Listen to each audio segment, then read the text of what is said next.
الحمد لله والصلاة والسلام على رسول الله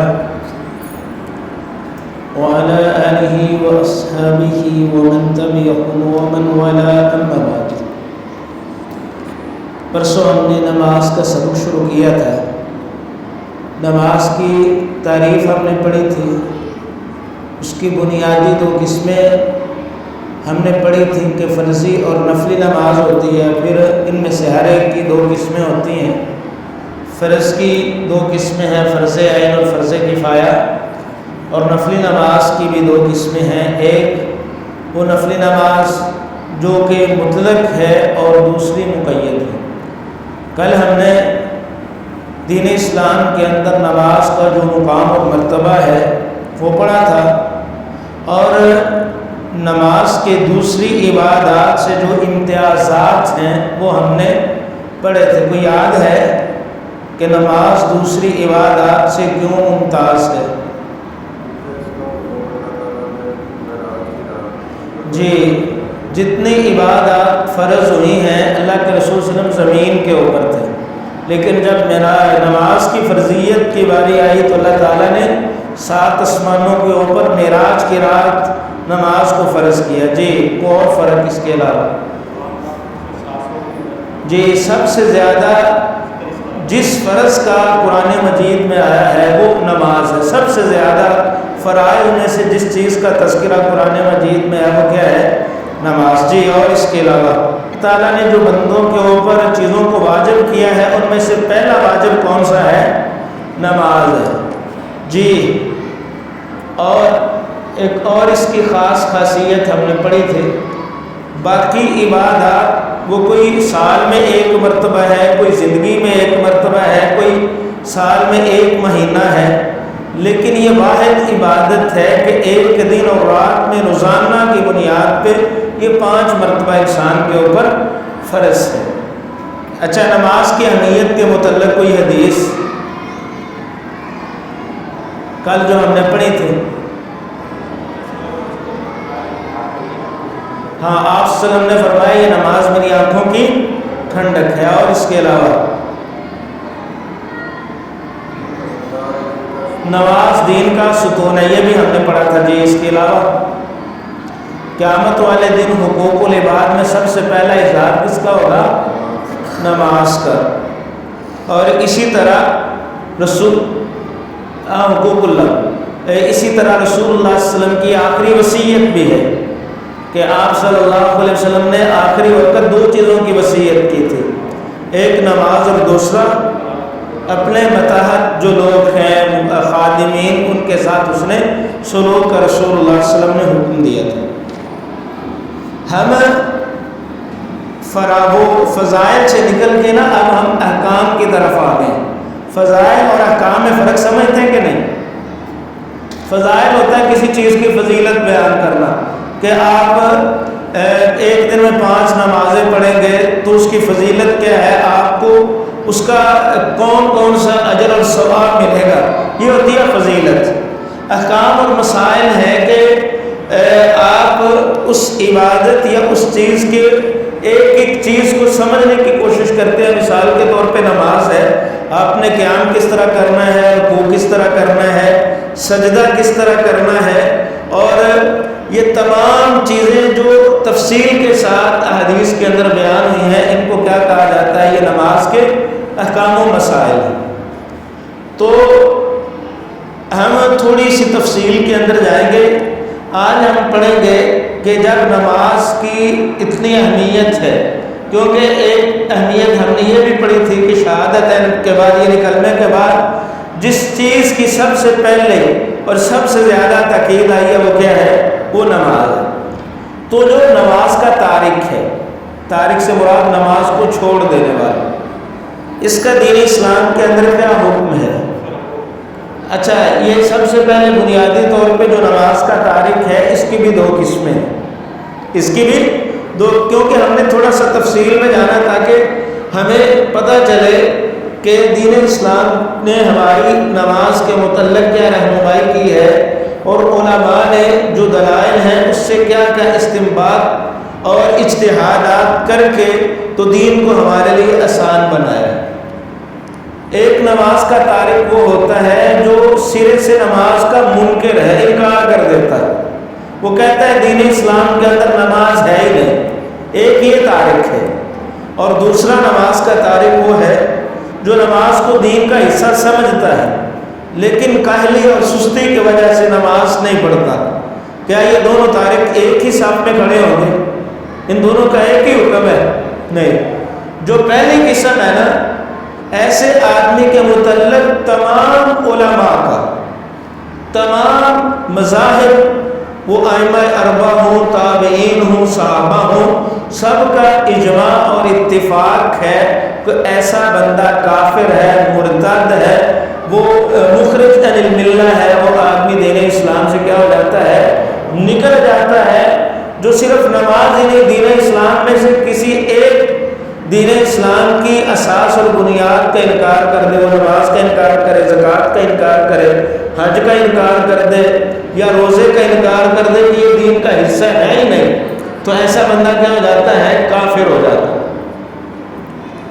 اور دوسری قسم ہے کہ جو بندہ نماز کو دین اسلام کا حصہ سمجھتا ہے، وہ ہماری طرح کے کہ وہ نماز کو دین کا حصہ سمجھتے ہیں لیکن اس میں کاہلی اور سستی کرتے ہیں، کبھی پڑھ لی، کبھی نہ پڑھی، کبھی دن میں ایک پڑھ لی، کبھی دو پڑھ لی، کبھی چار پڑھ لی، کبھی یہ بہانہ لگایا کہ صبح اٹھا نہیں جاتا، کبھی یہ بہانہ کیسے کہ وقت دکان کے اوپر رش زیادہ ہوتا ہے، تو یہ کئی طرح کے بہانے ہم تراشتے ہیں نماز کو چھوڑنے کے لیے۔ تو جو پہلی قسم ہے، ایسے بندے کے متعلق تو بالاتفاق یہ فتویٰ موجود ہے کہ ایسا بندہ کیا ہو جاتا ہے؟ کافر ہو جاتا ہے۔ دوسری قسم جو ہے، نیچے بیٹھ سے لے جاؤ، دوسری قسم کہ جو کاہلی اور سستی کے ساتھ نماز کا جو ہے وہ اس سے پیچھے رہ جانے والا ہے، نماز میں سستی کرنے والا ہے، اس کے متعلق علماء کی مختلف آراء موجود ہیں۔ امام مالک رحمہ اللہ اور امام شافعی رحمہ اللہ وہ یہ کہتے ہیں کہ ایسے بندے کو توبہ کروائی جائے جو حاکم وقت ہے، وہ ایسے بندوں کو بلائے، اس کی ذمہ داری ہے کہ ان کے اوپر لوگ مقرر کرے، وہ ان سے توبہ کا مطالبہ کریں کہ آپ توبہ کریں، اگر وہ توبہ کر لیں ٹھیک ہے، توبہ نہیں کرتے تو ان کے نزدیک نماز کو ترک کر دینا، یہ شاید بات ہم نے پہلے نہ سنی ہو، نماز کو ترک کر دینا، کہتے ہیں یہ قتل سے بڑا گناہ ہے، بلکہ یہاں پہ یہ بات لکھی ہوئی ہے، وہ کہتے ہیں نماز کو ترک کرنا زنا سے بھی بڑا گناہ ہے۔ نماز کا تارک جو ہے، شراب پینے سے یہ بڑا گناہ، کہتے ہیں کہ ایسے بندے کو توبہ کروائی جائے، اگر وہ توبہ کر لے ٹھیک ہے، نہیں تو ایسے بندے کو حد لگا کے قتل کر دیا جائے۔ قتل کا فتویٰ ہے امام مالک اور امام شافعی رحمہ اللہ کا۔ دوسرا ہے امام ابو حنیفہ رحمہ اللہ، وہ کہتے ہیں جو نماز کا تارک ہے، حاکم وقت کی ذمہ داری ہے کہ ایسے بندے کو تعزیر کے طور پہ سزا دے اور اس بندے کو جیل کے اندر قید کر دے اور جیل کے اندر اس سے توبہ کروائی جائے، اگر تو وہ توبہ کر لے تو اس بندے کو آزاد کر دیا جائے، چھوڑ دیا جائے، وگرنہ جب تک وہ بے نمازی ہے ایسے بندے کو کیا کیا جائے؟ جیل کے اندر رکھا جائے، اسے سزا دی جائے، اگر نماز پڑھنا شروع کر دے تو اسے جیل سے آزاد کر دیا جائے۔ تیسرا فتویٰ سب سے شدید قسم کا فتویٰ ہے، وہ ہے امام احمد ابن حنبل رحمہ اللہ کا، وہ کہتے ہیں نماز کا تارک وہ کاہلی اور سستی کا تارک ہے یا وہ نماز کا منکر ہے، وہ کہتے ہیں ہر دو صورتوں میں ایسا بندہ مرتد ہو جاتا ہے۔ کیا ہو جاتا ہے؟ مرتد ہو جاتا ہے، اور مرتد کی سزا کیا ہے؟ قتل کرنا۔ پہلے میں اور اس میں فرق ہے، پہلے کے اندر بھی ہے کہ اس سے توبہ کروائی جائے، کر لے ٹھیک ہے، ورنہ اس کو حد لگا کے، اور یہ کیا ہے؟ مرتد سمجھ کے۔ حد کیا ہے کہ مسلمان آدمی اس سے کوئی گناہ سرزد ہو جاتا ہے، وہ ہے مسلمان لیکن اس کے اوپر کیا لگائی جائے گی؟ حد لگائی جائے گی۔ پہلے فتوے کے اندر یہ بندہ ہے مسلمان لیکن اسے مسلمان سمجھ کے اس کے اوپر حد لگائی جائے گی، لیکن اس فتوے کے اندر کیا ہے کہ یہ بندہ دائرہ اسلام سے کیا ہو چکا ہے؟ خارج ہو چکا ہے۔ ایسے بندے کو مرتد سمجھ کے کیا کر دیا جائے گا؟ قتل کر دیا جائے گا۔ اب صحابہ کرام رضوان اللہ علیہ مجمعین، بلکہ اس سے پہلے تابعین، شقیق بن عبداللہ رحمہ اللہ تابعی ہیں، وہ کہتے ہیں کانا اصحاب رسول اللہ صلی اللہ علیہ وسلم لا یرون شیئا ترکہ کفر غیر الصلاۃ۔ رسول اللہ صلی اللہ علیہ وسلم کے صحابہ نماز کے علاوہ کسی اور چیز کے ترک کو کفر نہیں سمجھتے تھے، تو نماز کے ترک کو کیا سمجھتے تھے؟ کفر سمجھتے تھے۔ اور عبداللہ بن مسعود رضی اللہ عنہ کا یہ فتویٰ صحیح مسلم کے اندر موجود ہے، وہ فرماتے ہیں وما تخلفان ہے الا منافق معلوم النفاق۔ رسول اللہ صلی اللہ علیہ وسلم کے زمانہ میں، ہمارے زمانہ کے اندر جو بندہ نماز سے پیچھے رہ جاتا تھا، نماز کا تارک نہیں، بلا وجہ نماز سے پیچھے رہ جانا والا، وما تخلفان ہے الا منافق معلوم النفاق، وہ بندہ منافق تھا اور اس کا نفاق کیا تھا؟ معلوم تھا۔ ہم اس کو دیکھ کے پہچان لیتے تھے کہ یہ منافق آدمی ہے۔ اگر مومن مسلمان ہوتا تو جان بوجھ کے نماز سے پیچھے نہ رہتا۔ اب اختلاف کہاں سے پیدا ہوا ہے؟ دو طرح کی روایات ہیں۔ پہلی طرح کے جو دلائل ہیں ان لوگوں کے ہیں جو کہتے ہیں کہ نماز کا تارک کافر نہیں ہے، وہ فاسق اور فاجر ہے، یعنی گنہگار ہے، وہ دائرہ اسلام سے خارج نہیں ہے۔ دلائل ذکر کر لیں دونوں طرح کے، تاکہ ہمیں سمجھ آ جائے کہ یہ کسی کی اپنی ذاتی رائے نہیں ہے، جو بھی فتوے ہیں وہ قرآن اور حدیث کی روشنی کے اندر لگائے گئے ہیں، رسول اللہ صلی اللہ علیہ وسلم کی روایات اس کے اوپر دلالت کرتے ہیں۔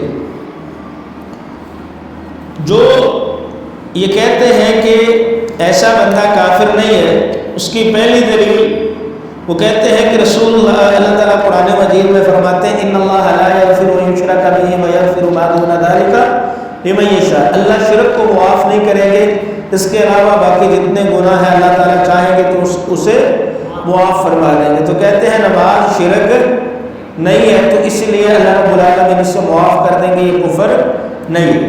دوسری دلیل وہ کہتے ہیں کہ نبی صلی اللہ علیہ وسلم کا ارشاد گرامی ہے، سیدنا معاذ بن جبل رضی اللہ عنہ کی صحیح بخاری میں روایت ہے، ما من عبد یشهد ان لا الہ الا اللہ وان محمد رسول اللہ الا حرمہ اللہ علی النار، جو بندہ یہ گواہی دے دے کہ اللہ کے علاوہ کوئی معبود برحق نہیں ہے اور محمد صلی اللہ علیہ وسلم اللہ کے رسول ہے، اللہ ایسے بندے کے اوپر جہنم کی آگ کو حرام کر دیتے ہیں۔ کہتے ہیں اس کے اندر نماز کا تذکرہ نہیں ہے۔ تیسری روایت سیدنا عبادہ ابن صامت رضی اللہ عنہ کی ہے، یہ روایت بھی صحیح بخاری اور صحیح مسلم کے اندر موجود ہے کہ نبی صلی اللہ علیہ وسلم نے فرمایا جو بندہ یہ گواہی دے کہ اللہ کے علاوہ کوئی معبود برحق نہیں، اللہ کے علاوہ اس کا کوئی شریک نہیں اور محمد صلی اللہ علیہ وسلم اللہ کے بندے اور اس کے رسول ہیں، اور عیسیٰ علیہ السلام اللہ کے بندے اور اس کے رسول ہیں، اللہ کے کلمے ہیں، جو کلمہ اللہ نے مریم علیہ السلام کی طرف القاء کیا اور اللہ کی طرف سے روح ہے، جنت حق ہے، جہنم بھی حق ہے، جس بندے کا یہ عقیدہ ہے اس کے جو بھی عمل ہوں گے اللہ رب العالمین اس کو جنت کے اندر کیا کر دیں گے؟ داخل فرما دیں گے، اس میں نماز کا تذکرہ نہیں۔ اگلی روایت، چوتھی روایت سیدنا معاذ بن جبل رضی اللہ عنہ کی ہے، رسول اللہ صلی اللہ علیہ وسلم نے فرمایا، سنن نبی داؤد کی روایت ہے، من کان آخر کلامہ لا الہ الا اللہ داخل الجنہ، جس کا آخری کلام لا الہ الا اللہ ہو گیا وہ کہاں جائے گا؟ جنت کے اندر داخل ہوگا۔ اگلی روایت سیدنا عتبان بن مالک کی ہے، نبی صلی اللہ علیہ وسلم نے ارشاد فرمایا، ان اللہ قد حرم علی النار من قال لا الہ الا اللہ یبتغی بذلک وجہ اللہ، کہ جو آدمی خلوص دل سے لا الہ الا اللہ کہہ دے اور اس کے ذریعے اللہ تعالیٰ کا چہرہ تلاش کرے، اللہ ایسے بندے کے اوپر جہنم کی آگ کو حرام کر دیتے ہیں۔ یہ دلائل کن کے تھے؟ جو کہتے ہیں نماز کا تارک کافر نہیں ہے، فاسق ہے۔ اب آگے کئی طرح کے دلائل ہیں لیکن میں اختصار کے ساتھ رکھ رہا ہوں۔ جو یہ کہتے ہیں نا کہ ایسا بندہ کافر ہے۔ ان کے دلائل کیا ہیں؟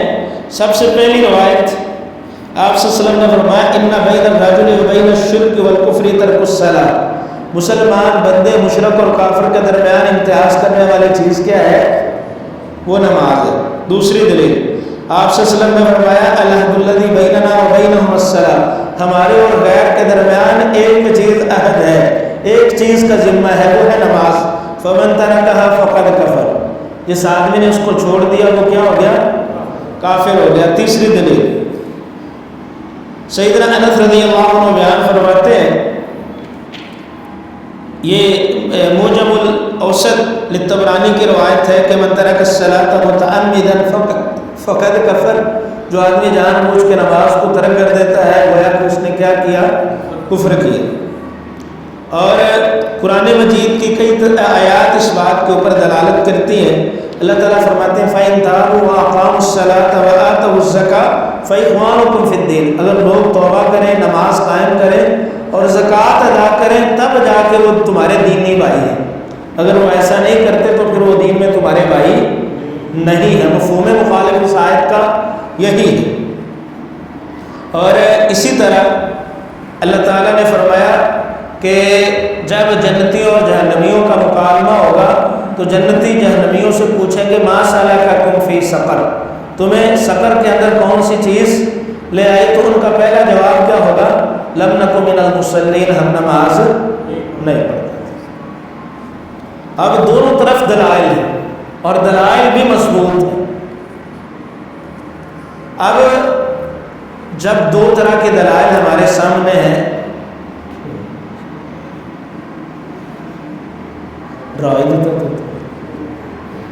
دو طرح کے دلائل ہمارے سامنے ہیں کہ ایک طرح کے جو دلائل ہیں اس میں ہے کہ نماز کا تارک کافر نہیں ہے، اور دوسری طرف کے دلائل کیا ہیں کہ نماز کا تارک کیا ہے؟ کافر ہے۔ اچھا، اب اس کے اندر راجح مسلک کیا ہے؟ راجح بات کیا ہے؟ اب اصل بات کی طرف کس میں راجح کیا ہے؟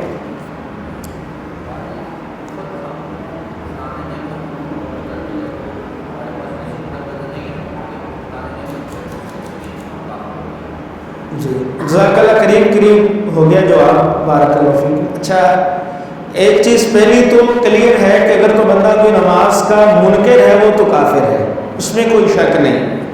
یہ جو نماز کا تارک ہے نا کاہلی اور سستی کی وجہ سے، یہ بات اس بات پہ سب ہی متفق ہے کہ ایسا بندہ کبیرہ گناہ کا مرتکب ہے، وہ کبیرہ گناہ کر رہا ہے نماز کو چھوڑ کے۔ نماز کا تارک کیا ہے؟ کبیرہ گناہ کا مرتکب ہے۔ اور پھر بات آ جاتی ہے عقیدے کے اوپر کہ علماء عقیدہ ایسے بندے کے متعلق کیا کہتے ہیں؟ اہل سنہ کا عقیدہ کبیرہ گناہ کے مرتکب کے متعلق یہ ہے کہ وہ مخرج عن الملہ نہیں ہے، یعنی وہ دین سے خارج نہیں ہوتا۔ جو خارجی ہے نا وہ کبیرہ گناہ کے مرتکب کو دین اسلام سے خارج کرتے ہیں۔ اور جو معتزلہ ہے وہ یہ کہتے ہیں کہ ایسا بندہ منزلہ بین المنزلتین ہے، نہ جنت میں جائے گا نہ جہنم میں جائے گا، درمیان میں اٹکا رہے گا۔ ہمارا عقیدہ کبیرہ گناہ کے مرتکب کے متعلق یہ ہے کہ ایسا بندہ وہ فاسق اور فاجر تو ہے لیکن وہ کافر نہیں ہے۔ ہاں، اب یہ جو روایات ہیں کہ جن میں اللہ کے رسول نے فرمایا کہ جو آدمی نماز جان بوجھ کے چھوڑ دیتا ہے وہ کافر ہو جاتا ہے، تو اس سے مراد، اس کفر سے مراد جو مخرج عن الملہ نہیں ہے، جو دین اسلام سے نکال دے، اس کفر کو کہا جاتا ہے کفر دونا کفر، یعنی اس بندے کا وہ عمل کافرانہ ہے، یعنی اس کی روش وہ کافرانہ ہے، یعنی اس کا نماز نہ پڑھنا یہ عمل کافروں والا ہے، نہ کہ وہ بندہ کیا ہو جاتا ہے؟ کافر ہو جاتا ہے۔ کہ کافر نماز نہیں پڑھتے، تو جو نماز نہیں پڑھے گا تو اس کا وہ عمل کیا ہوگا؟ کافروں والا ہوگا، نہ کہ وہ بندہ کیا ہو جائے گا؟ کافر ہو جائے گا۔ تو بہرحال جو ہے نا بے نمازی کے متعلق وعیدیں بڑی سخت ہیں، لیکن پھر بھی یہ کبیرہ گناہ ہے، تو اللہ تعالیٰ سے ہمیں دعا کرنی چاہیے کہ اللہ تعالیٰ ہمیں 5 وقت کا نمازی بنا دے، اور خاص طور پہ جس چیز کے اندر شک اور شبہ آ جائے نا اس کو تو ویسے ہی چھوڑ دینا چاہیے۔ تو اس لیے اگر ہم یہ کہیں کہ پتہ نہیں وہ کافر ہوتا ہے کہ نہیں، لیکن شبہ تو ہے نا، کیونکہ روایات موجود ہے، تو اسی لیے یہ سمجھ کے کہ وہ کافر نہیں ہوگا تو اس لیے نماز پڑھنے کی ضرورت نہیں ہے، تو وعیدیں بڑی سخت ہیں۔ اللہ کے رسول صلی اللہ علیہ وسلم نے فرمایا جو آدمی نماز کی حفاظت نہیں نہ کرتا، یہ نماز قیامت والے دن نہ اس کے لیے نور بنے گی، نہ دلیل بنے گی، نہ نجات کا ذریعہ بنے گی۔ اور اسی روایت کے اگلے الفاظ ہیں کہ بعض دفعہ ایسا بھی ہو سکتا ہے کہ اگر وہ بندہ اسی چیز کے اوپر کاربند رہا، بے نمازی رہا، ہو سکتا ہے کہ اللہ اس بندے کا جو ساتھ ہے وہ قارون، فرعون اور حامان کے ساتھ کر دے۔ تو ہمیں تو اللہ کے رسول صلی اللہ علیہ وسلم کا ساتھ چاہیے نا، ہاں جی، تو اسی لیے ہمیں پھر ضرورت اس امر کی ہے کہ ہم خود بھی اور اپنی اولادوں کو بھی نماز کی طرف لے کے آئیں، کیونکہ جس طرح ہم سے پوچھا جانا ہے، ہمارے متعلق پوچھا جانا ہے، ہم سے ہمارے جو متحد لوگ ہیں، ہماری اولاد ہے، اس کے متعلق بھی پوچھا جانا ہے۔ اللہ تعالیٰ نے فرمایا ہے یا ایھا الذین آمنوا قوا انفسکم واہلیکم نارا، اے ایمان والو تم اپنے آپ کو اور اپنے اہل و عیال کو جہنم کی آگ سے بچاؤ۔ اور اللہ کے رسول نے فرمایا کلکم راع وکلکم مسئول عن رعیتہ، تم میں سے ہر بندہ ذمہ دار ہے اور قیامت والے دن اس سے اس کی ذمہ داری کے بارے میں پوچھا جائے گا۔